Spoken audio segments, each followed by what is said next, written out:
I always believed that when the worst happened, family would show up. That blood meant loyalty, and loyalty meant help, especially when a child's life was on the line. But I was wrong, dead wrong.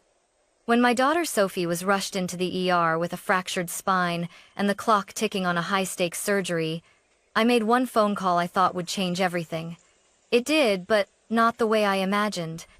My parents refused to co-sign the emergency loan, then boarded a plane to Maui with my sister and her kids for a 14-0 vacation.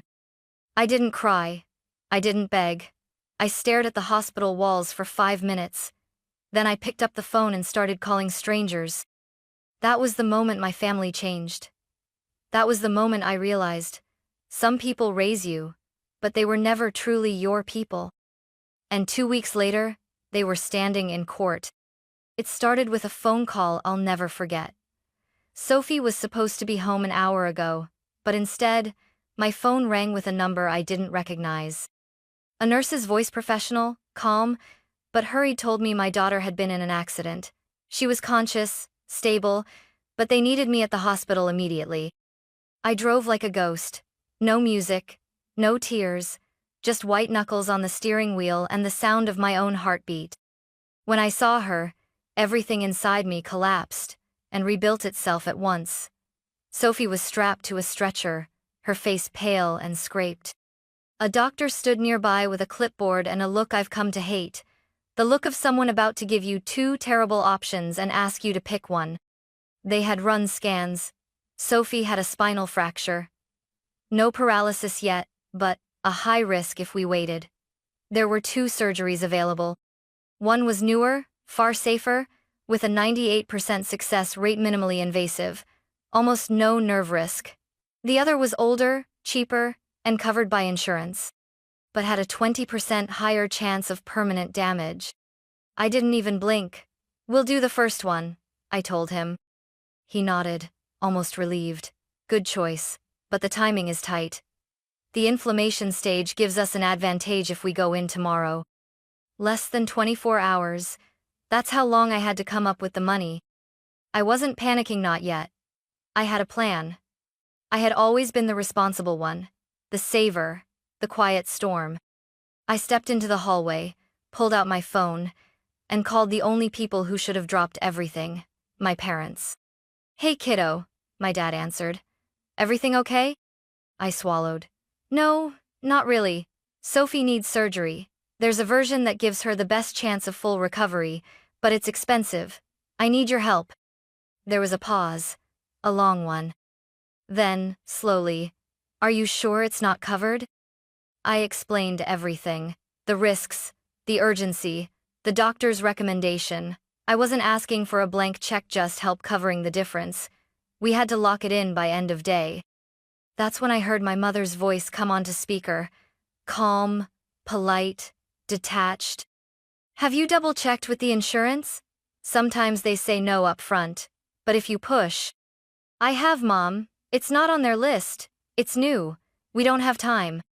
More silence. Then my dad cleared his throat. "It's just, the timing's tricky. You know we're leaving Monday." "Leaving?" "For the Hawaii trip," Mom chimed in. "We already paid in full. It's non-refundable after the 7-day mark." That's when the pit opened in my stomach. That's when I realized I wasn't talking to family, I was talking to customers, calculating sunk costs. "Dad, please don't tell me my daughter's spine is less important than a hotel reservation." "You're being emotional," Mom said softly. "And I get it, but you shouldn't make big financial decisions in this state, especially with your job being what it is." My job, my 2 jobs, the ones that helped them pay off their mortgage, the ones that never let Sophie go without, the ones they'd never once acknowledged. So I asked them plainly, "Is the answer no?" Another pause. Then my mother, almost whispering, "We're just not in a position to take that kind of financial hit right now." Got it. I hung up. And for the first time in my adult life, I stopped making excuses for them. I didn't cry. I sat on the cold plastic chair outside the surgical ward and stared at a vending machine like it might give me an answer instead of a stale granola bar. I tried to slow my breathing, tried not to scream at the world or throw my phone at the linoleum floor. Instead, I clenched my jaw so tight I thought I might crack a molar. My daughter could lose her ability to walk, and my parents were sipping early check-in champagne in their heads already. But I still had one option left: an emergency medical loan. I opened my laptop and started filling out the forms. Click here to accept the interest rate. Click here to acknowledge the risk. Click here if you've run out of people to count on. I was approved, but only for part of the amount. Without a cosigner, they couldn't release the full sum. The clock was ticking. I had maybe 6 hours to secure the rest. I took a breath I didn't feel. Then I made the call I swore I wouldn't make again. My dad answered. "Hey," I said quietly. "It's me. I found a loan, but I need a cosigner to unlock the full amount. You wouldn't have to pay anything, it's just your name." Pause. Always with the pauses. "We talked it over," he said finally. "And we're not comfortable tying our names to anything financial right now. With all the uncertainty, you understand." "Uncertainty?" I repeated. "You mean like your granddaughter's spinal cord?" "It's not that simple," he said. "It actually is," I said flatly. "It's a bank, it's legal, it's time, sensitive, and I'm not asking you to drain your savings, just sign a form." "I've had identity theft in the past," he added. I didn't even reply. I just said, "Thanks anyway," and hung up. This time, I didn't sit down. Something in me had shifted. The grief was still there, but it was hollowed out by something colder, sharper. I wasn't just a mom in crisis anymore. I was a woman with nothing left to lose and a daughter to protect. You know that moment when your entire memory replays itself differently? Like suddenly all the red flags you ignored start lining up like runway lights? That was me, pacing the hospital hallway, seeing my childhood for what it really was. My parents didn't change. I just stopped lying to myself. I used to think I came from a normal family. Maybe not warm but decent, middle class, private school ethics with budget vacation values. But really what we had were rules. Don't cry in public. Don't talk back. Don't expect praise for doing the right thing. Especially that last one. "You don't get a trophy for being decent," my dad used to say, which was rich coming from a man who once cried because the steak at his birthday dinner was overcooked. I was the firstborn, the test run. When Alyssa came along, I became the backdrop to her spotlight. She got new clothes, a Disney-themed bedroom, a dance coach. I got hand-me-downs and a speech about gratitude. She got a sweet 16 party. I got a gas station cupcake and a reminder that not everyone's lucky enough to have family. Lucky. I laughed out loud in the hospital hallway at the memory. A passing nurse looked over. I waved it off. I'd spent my whole life playing the responsible daughter, quiet, helpful, low maintenance. I helped with bills. I showed up for holidays. I never asked for anything. Until now. And now, I was being told my emergency was too risky for them. So I stopped asking. And I started preparing to survive without them. That night, while Sophie slept under soft lighting and a cocktail of pain medication, I sat beside her, watching her chest rise and fall. 1,000 memories pressed down on me like brick Shivi, undeniable, and strangely sharp now that I had stopped excusing them. My parents had never really chosen me. They had tolerated me, yes, smiled for photos, attended the occasional school recital with the obligatory flowers and side glances at their watches. But love? That kind that makes you sacrifice? That makes you show up? That was reserved for my sister, Alyssa. Alyssa was the golden child, 2 years younger, always the one who just had a softer personality, according to Mom. I was too sensitive, too serious, too much. When Alyssa wanted ballet lessons, she got a private coach and new slippers. When I wanted to try violin, I got a secondhand instrument and a reminder that we couldn't afford whims. Alyssa got birthday parties, cupcakes from the boutique bakery, a canopy bed with glittery lights. I got chores and lectures, always Always lectures. One year, when I asked why she got a new Barbie and mine had a missing foot, Mom said, "Well, we're in a better place financially now." As if 2 years had rewritten our economic DNA. I thought maybe things would change when I went to college.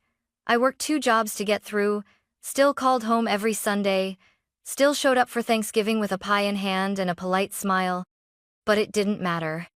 Then I got pregnant at 20. Sophie's dad was a mistake-a, fast-talking burnout with a controlling streak. When I finally left him, I was proud of myself. I thought, maybe now, my parents would see me differently. Strong, brave, worthy. Instead, my mom asked if I was planning to move back in.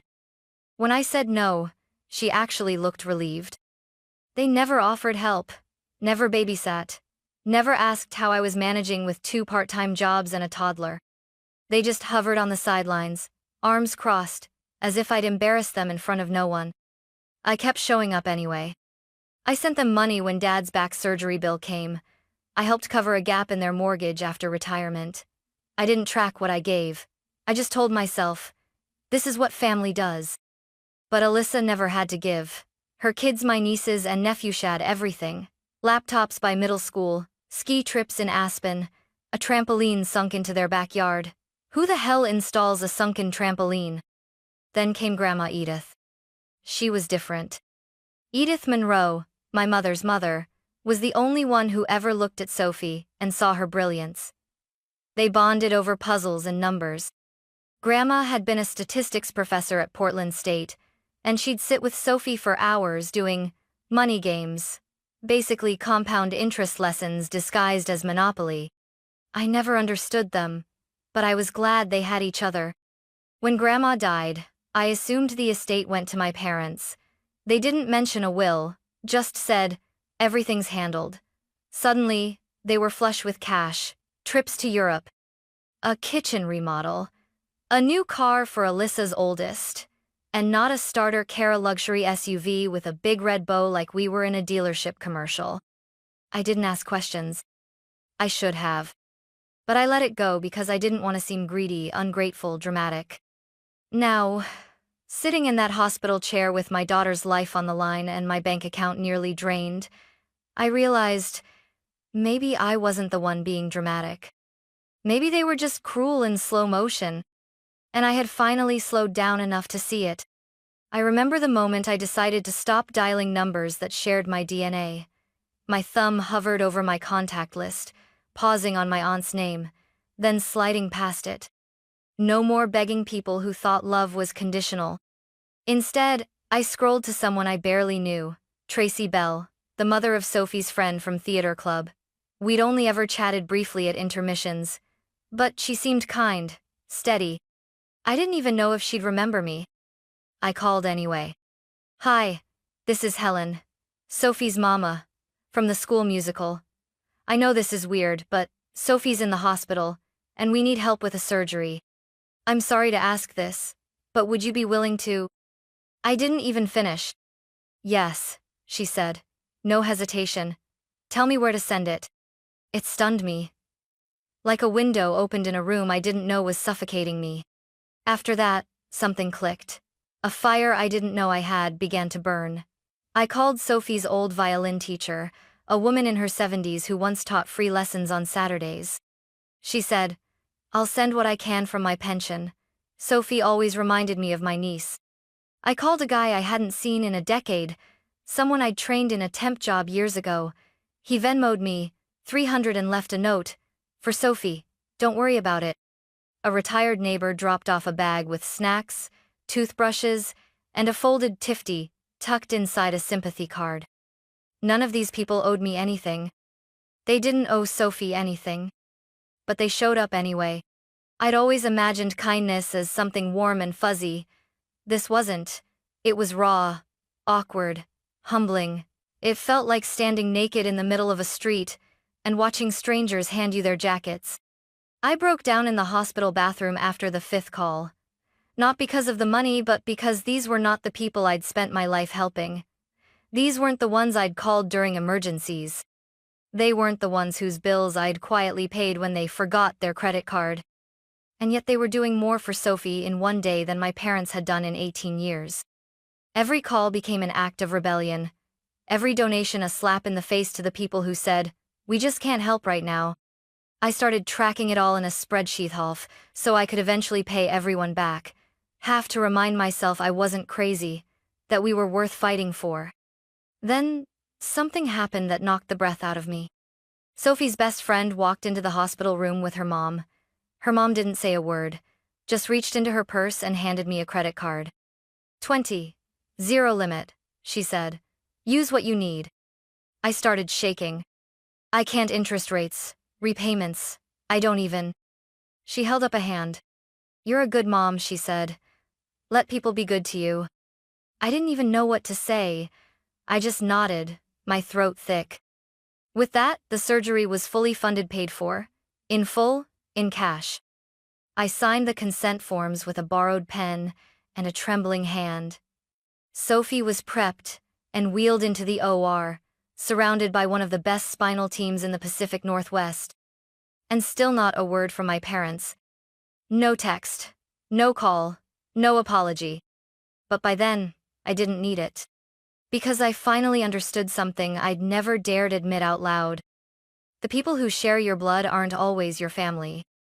Sometimes, family is the one who answers at intermission, the one who hands you their credit card, the one who says, yes, before you even finish the question.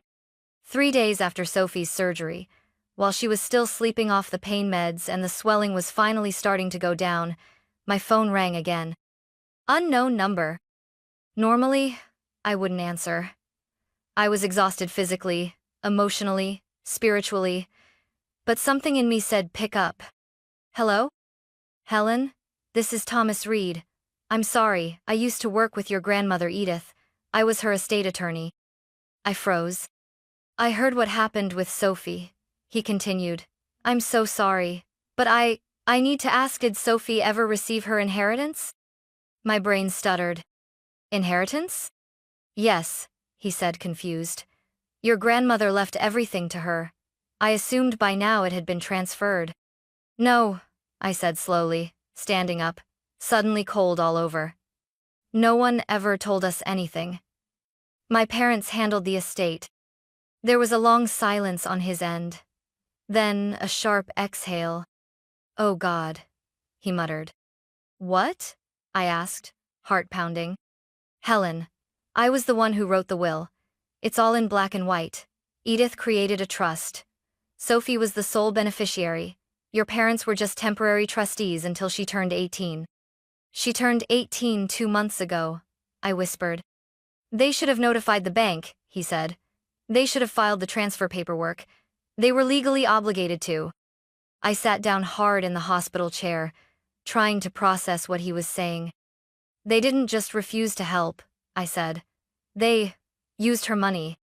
Yes, he said grimly. If they spent any of it, that's not just unethical. That's theft. The world tilted. Suddenly, everything clicked: the sudden luxury cruises, the designer handbags, the brand new car Alyssa's son received for graduation, the remodel, the spa weekends. The vague "it's handled" they offered when Grandma passed. They hadn't just failed Sophie. They'd robbed her. And they did it quietly, confident that I wouldn't question, that I wouldn't push, that I'd just keep playing the role they'd written for me, the quiet, capable daughter who never made a scene. Well, scene coming. I hung up and stared at the wall in front of me. Sophie was still asleep, her hand curled loosely against the blanket. I reached for it, held it in mine. That money was meant for her, for college, for a future, for safety nets we'd never had. And instead, it had been funneled into Ocean View suites and sun hats and whatever else my parents thought they were owed. I stayed silent for a long time. Then I stood up, walked to the window, and let myself feel it, not just the betrayal, but the rage underneath it, the hot, shaking, white-hot injustice that had been simmering for years. This wasn't about money anymore. This was about a pattern. A lifelong pattern of my parents treating Sophie like an afterthought, of treating me like a footnote. Of rewriting the story of our family in a way that erased us quietly, legally, politely, but they had underestimated one thing. I wasn't afraid of being loud anymore. Not after that second no. Not after watching strangers do more for my daughter in 48 hours than my parents had in 18 years. I picked up my phone again and called Thomas back. "Tell me everything," I said. "And tell me how we take it back." 2 weeks after the surgery, Sophie and I sat in my car, parked across the street from my parents' house. The afternoon sun burned low, casting long shadows across the suburban lawn where I used to ride my bike. That day, I wasn't holding handlebars, I was holding an envelope. Inside it was everything: the will, the financial statements, the trust violation notice, and a lawsuit with their names printed in bold letters. Sophie was in the passenger seat, legs braced, earbuds in. She didn't ask questions. She knew why we were there. "I don't want to talk to them," she said without looking up. "You won't have to," I replied. She nodded, then murmured, "Good." 10 minutes later, their car pulled into the driveway. My mother stepped out first, wearing a flowy white sundress and oversized sunglasses. She looked like a postcard from someone else's life. My father followed, tugging a luggage bag that probably cost more than my monthly rent. Neither of them saw us. Until I opened the door and stepped out. My heels crunched against the driveway gravel. My mother froze mid-step, eyes narrowing, as if my presence was an inconvenience she hadn't scheduled. "What's this?" she asked when she saw the envelope in my hand. I smiled, the kind that doesn't reach your eyes. "You've been served." She blinked. "Excuse me?" My father looked up from the trunk, his face going slack. "You're joking," he said, but his voice cracked halfway through the sentence. I didn't say a word. I turned, walked back to my car, and got in. Behind me, I heard her yell my name. I heard him say something like, "Wait, we don't have to do this." But we did. I had to. For Sophie. For every ignored phone call. For every quiet insult disguised as advice. For every dollar they took while pretending we were a family. I didn't even flinch when my mom called 6 times that night. I let them sit with it. Let them sweat. Let them scramble. Because this time, I was in control. The civil trial began a few months later. Sophie, now fully recovered, sat beside me in court. Calm, composed.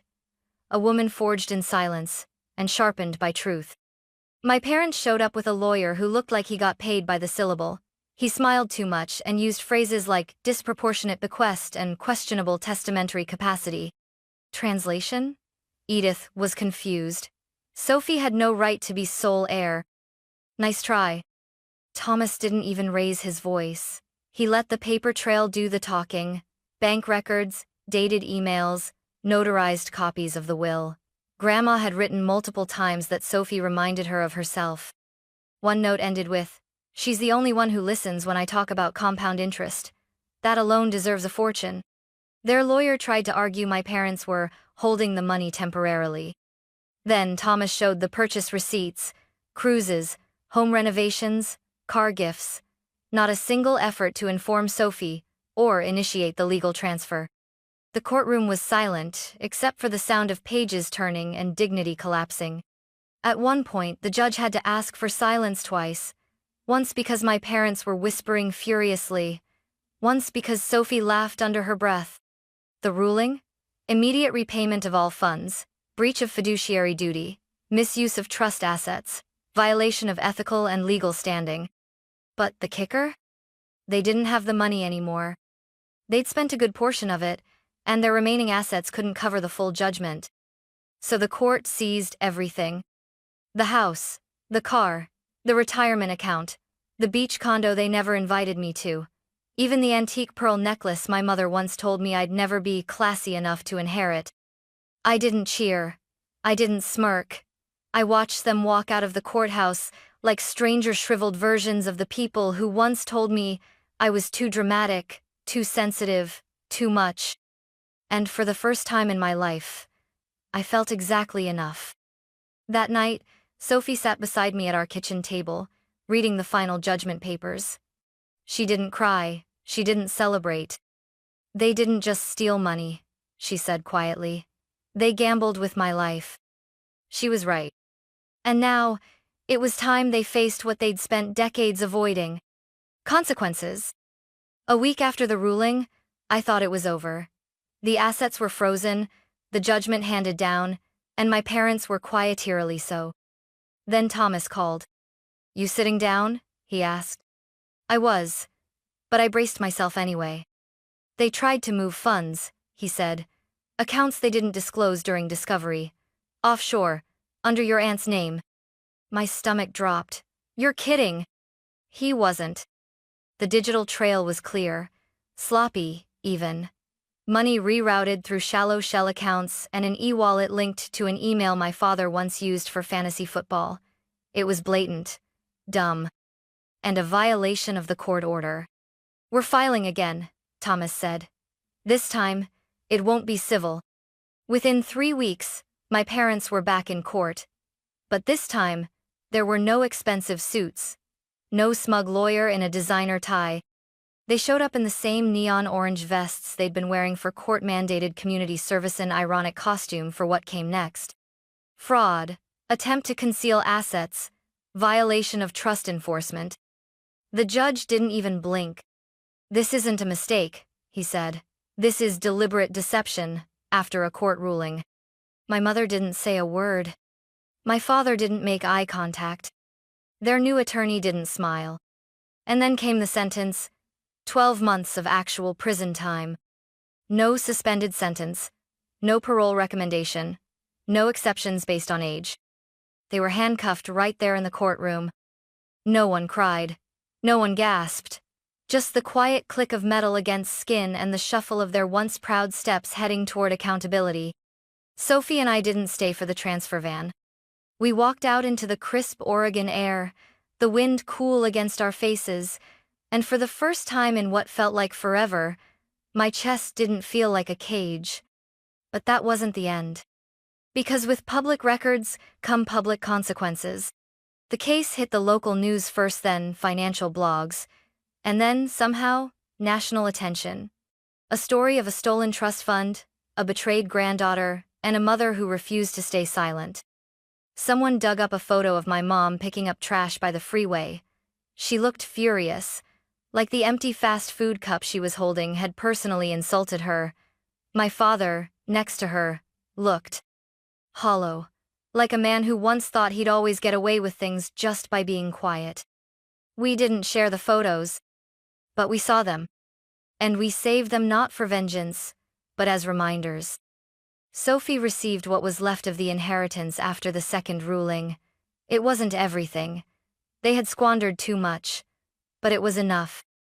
She paid off her medical bills, set aside tuition for college, and then, without asking me, opened her own investment account. She called it the compound projecta, nod to Grandma Edith, and the afternoons they used to spend calculating interest and drawing charts on scratch paper. When I asked her what she planned to do with it, she just smiled. "It's not for now," she said. "It's for something good later." I could have cried, but I didn't. Because this was what healing looked like. Not perfection, not erasing the past, but building something new on solid ground. Months later, after the final checks had cleared, after the court papers were filed and the last lawyer's email tucked into an overstuffed folder, Sophie handed me something. A black binder. Neatly labeled, alphabetized, every record from the case. Bank statements, affidavits, signed court orders. Even the original scanned copy of Grandma Edith's will. "Keep it," she said. "We might not need it again, but if we do, I want it all in one place." She had inherited more than just a trust fund. She had inherited clarity, boundaries, and a kind of emotional intelligence I didn't learn until I was almost 40. At the very back of the binder was a single sheet of thick paper. On it, handwritten in dark, deliberate ink, was one line. "Some people don't deserve forgiveness, just consequences." I looked up at her. She wasn't angry. She wasn't bitter. Just clear. I wanted to say something profound, something motherly and wise, but all I could do was nod. Because she was right. We had both spent years hoping things would be different, that my parents would one day realize how much they'd overlooked, how much they'd hurt, that they'd finally say what I'd waited my whole life to hear. We're sorry. We see you now. But they never did. And maybe they never will. And yet, here we were, standing on the other side of that silence, still whole, still together. Sophie started college that fall, double majoring in economics and behavioral psychology. She said she wanted to understand why people do the cruel things they do, and how to stop them. She took Grandma's old calculator with her, the one missing the 5 key but still functional in her hands. It sat on her desk beside a photo of the two of them, arms around each other, laughing over spreadsheets. As for me, I never called my parents again. I never answered their letters either. I still get one every few months, the handwriting tight and urgent. But I stopped opening them after the first line of the first one read, "You misunderstood everything." No, I didn't. I understood exactly what happened. And I chose to walk away from it. Sometimes, people beg you to keep peace, simply because they benefit from your silence. And the greatest act of love you can offer yourself and your child is to stop making yourself smaller just to make others more comfortable. We didn't need their money. We needed their presence. And when they couldn't give that, we learned how to build without them. Now, every time I pass the hospital where Sophie had her surgery, I think of that moment, not the fear, not the rejection, but the choice. The choice to stop waiting. To act. To believe that love, real love, shows up. Even if it comes from strangers with worn-out checkbooks and warm hands. Even if it starts with a single word, yes.